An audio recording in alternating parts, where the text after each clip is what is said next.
Hi guys, my name is Lamide Elizabeth, and this channel is all about building wealth with no borders. And I'm joined with my co-founder Sheen. Why don't you introduce yourself to people on my channel? Thank you, Lamide, for having me on the channel. It feels so weird, isn't it? Because I feel like last time when we recorded, we were newly friends. And now that I've known you for longer, it's harder to record together for some reason. Really? I think so. Okay, well, brief introduction. I am Dr. Sheen. I grew up in Mauritius, spent a lot of time in the UK, studied there, went to Oxford, did material science, then went to Cambridge and did a PhD in spinal research, then decided I wanted to become an influencer. But mostly I did 1 year in consulting in Dubai, which is what brought me to Dubai, corporate life, then worked in a tech startup as a COO for a year. And currently I do the podcast, which is Dream Girl. It's one of the leading podcasts for women in the region. period. And I also teach part-time at Middlesex on the future of tech. And my most favorite... I was waiting for you to Obviously, we keep the best for last. And my most favorite, the thing I'm the most proud of, is the wonderful business that Lamide and I have now created together called the Professional Network, PEN for short. I thought it'd be nice to have you on my channel today to discuss kind of like moving countries and the courage and the confidence to move. My ethos at the moment is that there isn't a perfect country for everything, but every country, every continent has something specific to offer. So as you know, I'm kind of living between these 3 countries, and they're almost like when I write down my list of factors that I use to choose which countries, they're kind of literally opposite on certain things, right? So if you think about safety, on my little card, South Africa is kind of like red because they have a quite high crime rate. London is like yellow, Dubai is like green, right? Or if I had taxes, for example, Dubai would be green, South Africa would be yellow, London would be red. So for me, it's kind of understanding, when I talk about building wealth with no borders, it's understanding that every country has something different to offer. And if you are able to, choosing or being able to experience the best of each country really gives you a full life. Because I think growing up, you kind of are taught that, especially when you've grown up in somewhere like the UK or the US, you're brainwashed to believe that you're in the best place and there's nowhere better. And I think that's a very immature mindset, because once you actually start going out there and you start traveling, you realize that other countries they may not be as developed as the US, but they will have something else that they can offer that the US cannot even comprehend, because some of the things that make a country great is also some of their biggest downfalls as well, right? So, and I think with you, what I like with your story is you've moved as and when it has suited you. So you're from the Mauritius, right? The Mauritius. Is it not the Mauritius? You're from Mauritius. But you moved to the UK to go to university. You went to Oxford and Cambridge in the UK. So talk a little bit about that. Like, why did you decide to leave where you were and move to another country? Yeah, I mean, good question. So I've never thought of it that way, but now that you've said it, it makes sense. So for me, growing up in Mauritius, obviously, it's very different. And I think people can't comprehend where I come from. You know, it's so different to the lifestyle that I have now, right? Let me explain what I mean by that is that Mauritius is an island, right? And we have one university, which is the University of Mauritius. Now we have a lot of branches of like international universities and stuff, but in my time, there wasn't. And for the level or the quality of the education is so bad at the university there, there's no way that you could do anything other than stay in Mauritius after that. And for me, like growing up, my parents always really pushed for education. It was the priority for everything. And I was just very lucky that my sister was the one who was really adamant about going to the UK. My parents were even pushing for the States or for Singapore. She got like a full ride for Singapore and she was so upset. Why? She was like, because now they're going to ask me to go to Singapore. Oh. And she really wanted to go to the UK. And I think my sister and you have so much in common in the sense that she always plans her moves very well from a very young age. And she always thought about what does she want to become, what you know, she was an 18-year-old who wanted to become an actuary. I didn't even know what the hell that word is, right? But she knew that this is what she wants, this is the lifestyle that she wants, and this is what can take her there. That's her path. And that's why she knew that going to the UK would be a great way for her to enter that world. And because she had already been to the UK, she was older than me, then it kind of like became automatic that I was also going to go to the UK to study. And then because I was a little nerd, I used to do really well in school. Oxford kind of like came onto the table. And when my sister applied to university, because we knew nothing about Oxford or Cambridge, it felt like this foreign place and she didn't even apply. But because she had been to the UK this time, we thought that now it's more reachable. And because of her, I was able to apply. She took me to my interview. It was my first time going to the UK when I went for my interview. Not used to speaking English at all. I had a very strong French accent, which unfortunately is gone now. Is it? Do I sound French to you? Oui. Okay, say the number 14. 14. You said 14 No. earlier. I know how to speak French. Sure. 1, 2, 3, 4. Anyways. Okay. And what comes after 9? 10. Well done. So, so because my first language is French, just to let people know. I think that's what led me to Oxford. But again, the kind of like intentions at the time, I would not want to take credit for it. I think it was my parents and my sister who had the vision in mind that for me, that would be life-changing to go to Oxford. And then after that, I would say that I took a bit more control over the life decisions that came in my life. And obviously I knew that I wanted to do a PhD because I knew that having that title of doctor would be a different kind of like door opener for me, even if I didn't want to stay in academia, even if I don't want to stay in science. And this is true today in a world where I am what you would call an influencer, but somebody referred to me, like a client I work for as an influencer referred to me as the educated influencer. And I was like, okay, I like that term. That's shady though. It's shady. It's throwing shade at other people, but I would take that and run, because that's better. So then that's what was the idea. And then COVID hit at the time when I was about to end my PhD. Wait, you're going to switch. Let me just, before you switch, you're going to move to Dubai, right? Yeah. Yeah. But I think I still really like what you said about, at least someone else had the vision, right? Because it's a little bit, let's say, for example, so I did this video, which I got a little bit of stick for, where I was basically telling people to leave the UK. And I was basically saying that there are so many advantages you get from being British in terms of a British accent, a British passport, British education, that when you take that to other countries, and a lot of other countries, people will respect you more highly for it, right? Which is obviously problematic in the sense that this is a form of like, it's adjacent to white privilege, right? And some people don't like to kind of acknowledge that those things exist, or like don't want you to play on it. But I'm like, listen, when people who look like us, you use whatever you can to get you to the next level. But another part of that conversation was the fact that our parents, and I'm talking about our parents, I'm talking about people in the UK who are probably part of like maybe some of the colonial countries that England colonized, right?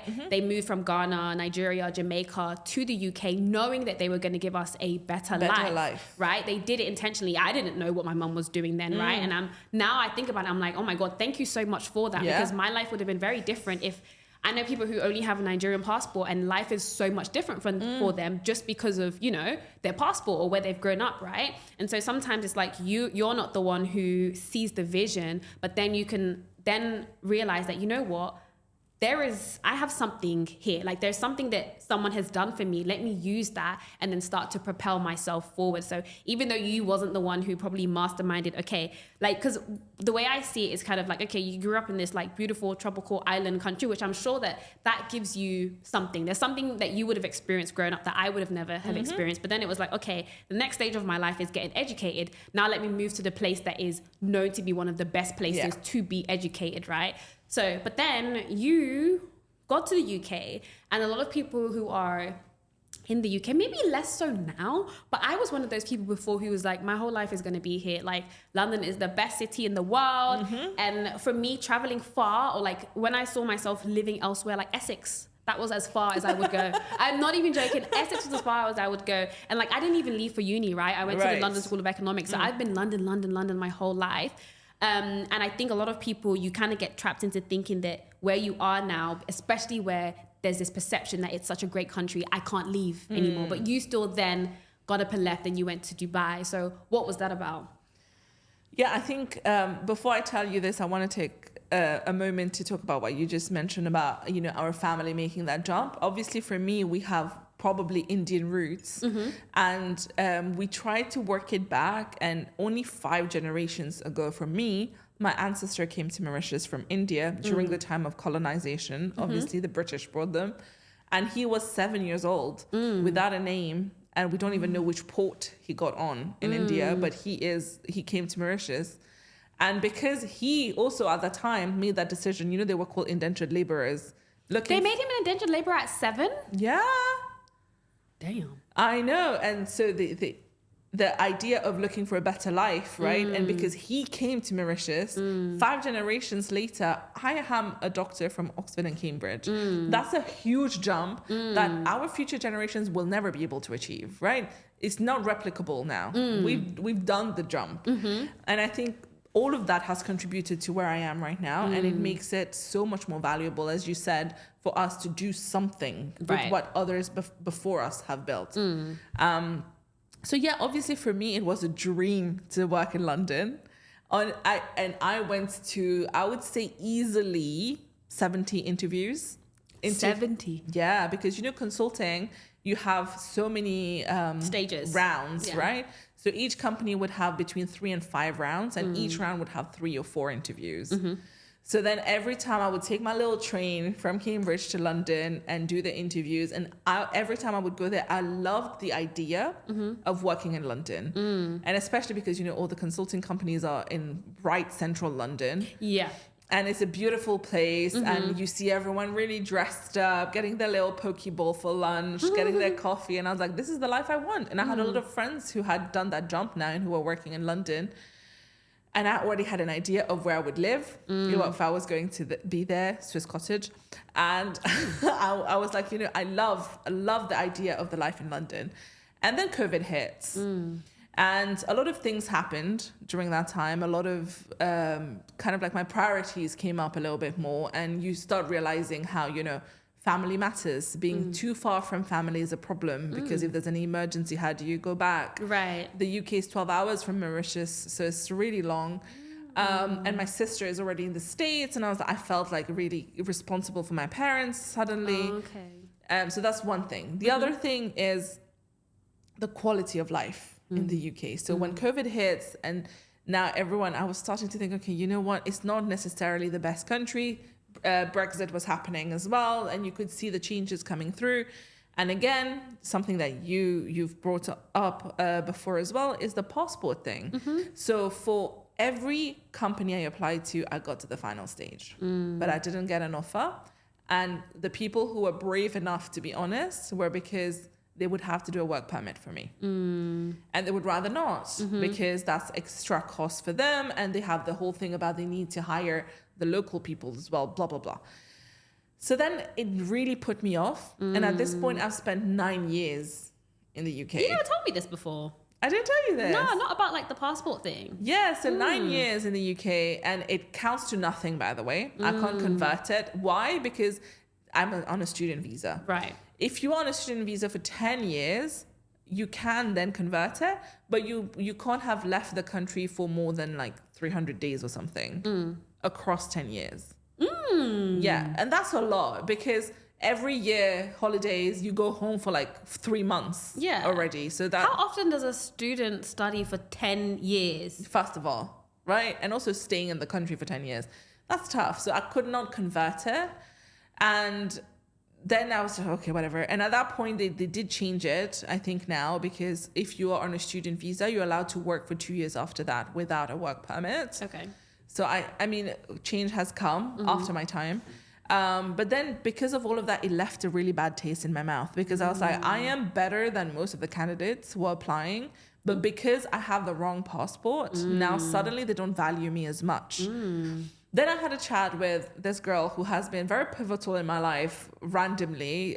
So when I was finishing my master's, she was doing her PhD at Oxford, and she's the one who told me you should do a PhD. And she put that kind of this like... was pre-PhD? No. I'm just telling you how this girl helped. So she's the first one who put the seed in my head about her PhD. Then after her PhD, she went on to work for Oliver Wyman. Oh. And when I was finishing my PhD, I decided to do consulting. I spoke to her about Oliver Wyman, and she was like, "Oh, I think if I were you, I would try the Dubai office." So she was like, "I've done a secondment. Is that what it's called? I don't know. Yeah. For 6 months here, and she absolutely loved it. But because she's English, she just wanted to go back after that. And she's married and stuff. Her husband is in London." And she was like, that's why I had to go back. But she was like, it's so much better. The quality of the work is better. And she was like, to be completely honest, I'm not sure how many people we're going to hire this year in the London office because of COVID. There was a hiring freeze everywhere. She was like, there's no harm, try it. And Oliver Wyman was the only one I tried to buy for. Everything else I put London. And I got it. And then I started now looking at what that meant realistically moving to Dubai. And then obviously after that, I did get a few offers in London. So now I had the options of both, right? So then doing the analysis of it all, honestly, it was like a no debate kind of thing. It was such a clear choice that Dubai was going to be the one because first of all, the salary is higher. There's no taxes.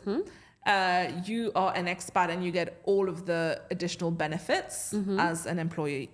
You get the relocation thing. I'm now coming closer to Mauritius. I'm living in a Muslim country.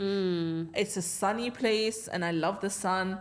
And I was like, what is the UK giving me? I was like, and recently I met one of my friends from Oxford who's older than me, and she is considering moving. She's a surgeon. She's an eye surgeon. Her husband is an orthopedic surgeon. They have a baby, and they're considering moving to Dubai now. She's also born and brought up in the UK.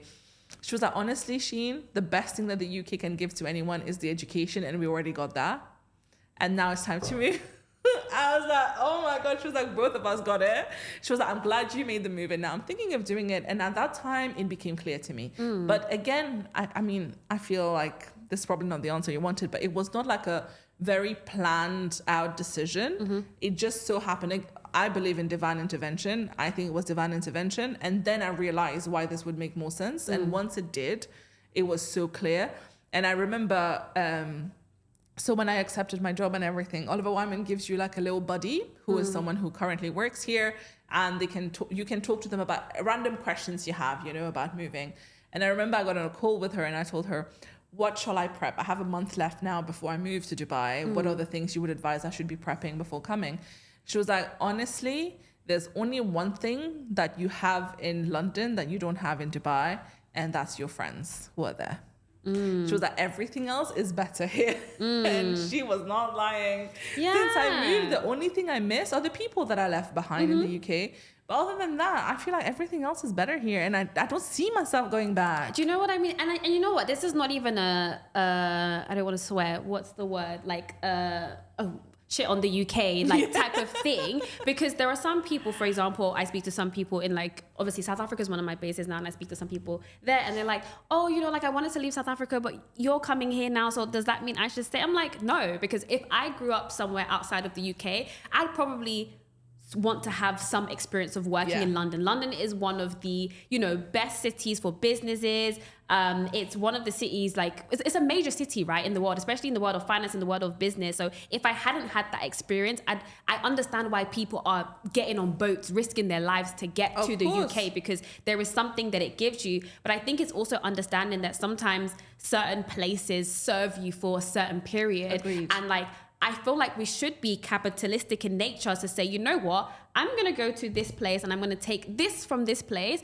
and then I'm going to move to somewhere else and I'm going to get the benefits of that place, right? And I think this is, for me, that's what I see building wealth with no borders is that's what it's all about, understanding that certain places will give you certain things, and it's okay, it's okay to say this was a good, because we do it with friends. When people love talking about, oh, this friend was just my friend for a season. Yeah, I grew them, and you know what, they just for 6 months and I've leveled up now. But then when it comes to actually applying that practically, they love to use it to be shady, but when it comes to actually applying that practically to your life, people are like, ugh, because it's a big change. And I'm not saying it's not easy to just get up and go.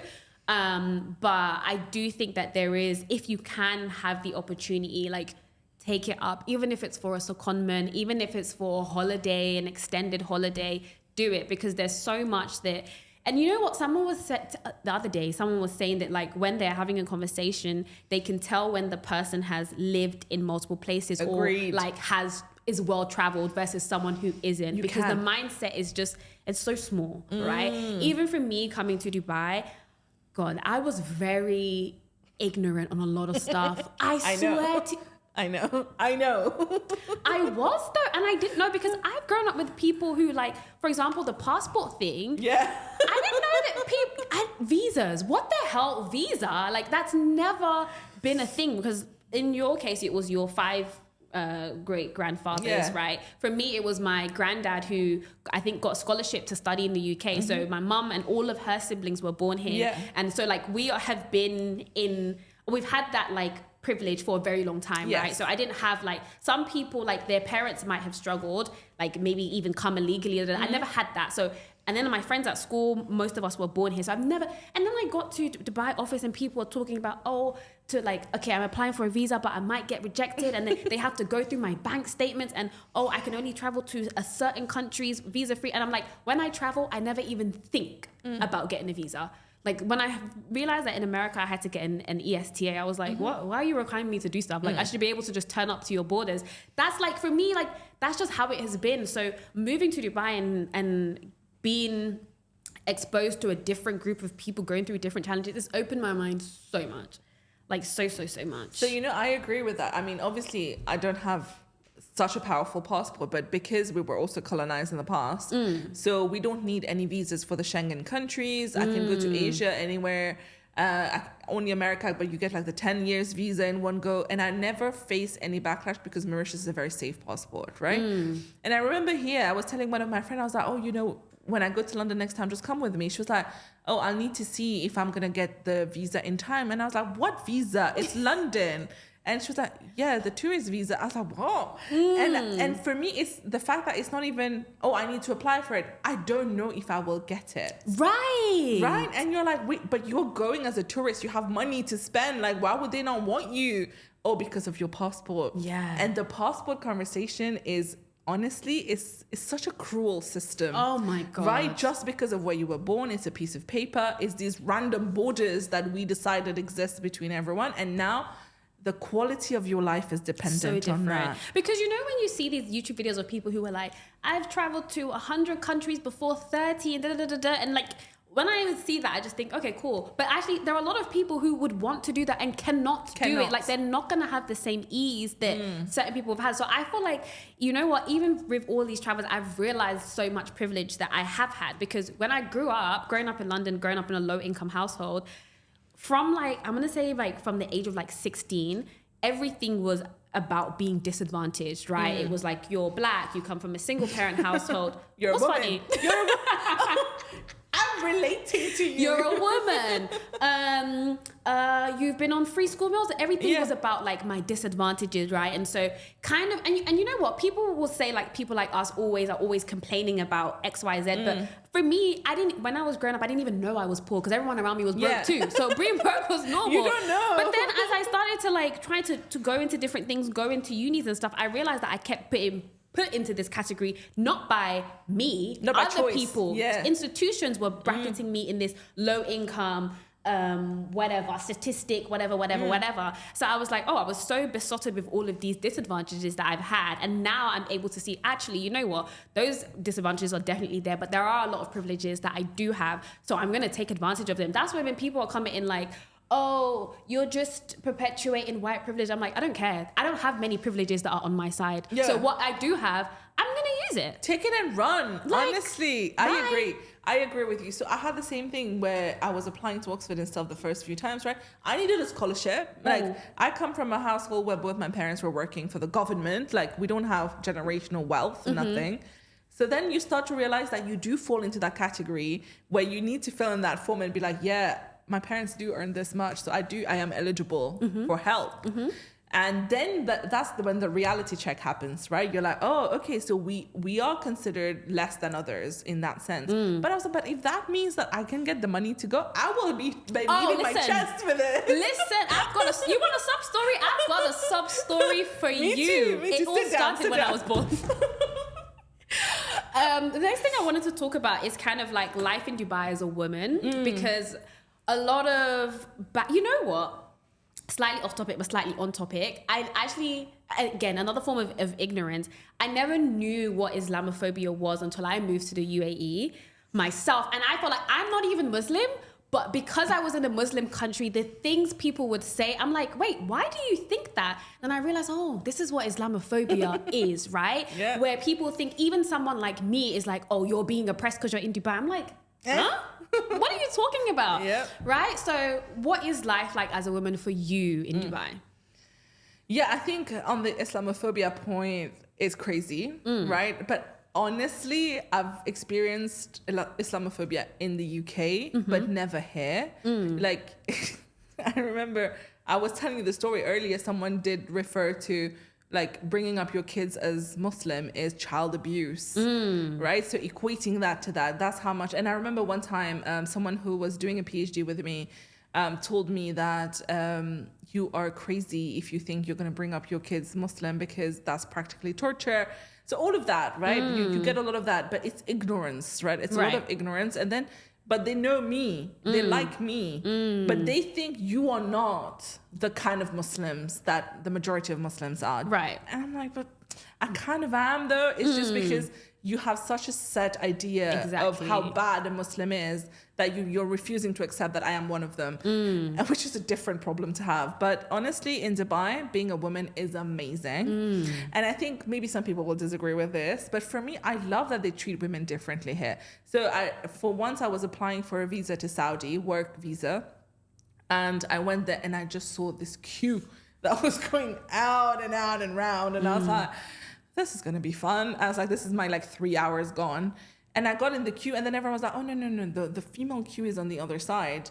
And I was like, oh, okay. So I just kept walking and I was like, where's the female queue? They were like, no, there's no queue. Women just go in. And I was like, great. And I was like, I'll take it. You know, I've been treated differently as a woman all my life, but now it's in my favor. So that's even better. And, you know, even like, that's what I like here. And I think women are treated differently in a very respectful way, you know, and everywhere you go, there is accommodation for women. They want to make you feel comfortable. Women's only gym, women's only cafes, I'm sure. There's women's only everything. Yeah, I mean, you have restaurants where they have family section so that women can sit there without being stared at or something. Women, you know? even on the train, there's a women's only section. The metro has a women only buggy, and I think why would we complain? It's great. And safety for women here is incredible, right? I remember the one time we were at the beach till very late and I saw women walking alone at the beach, like white women, women of color, just walking, just chilling. You would not do that in the UK. I would not walk around in Oxford at night. Like, this is just not safe at all. But here women are so safe and you can go in taxis safely. You have a camera all the time.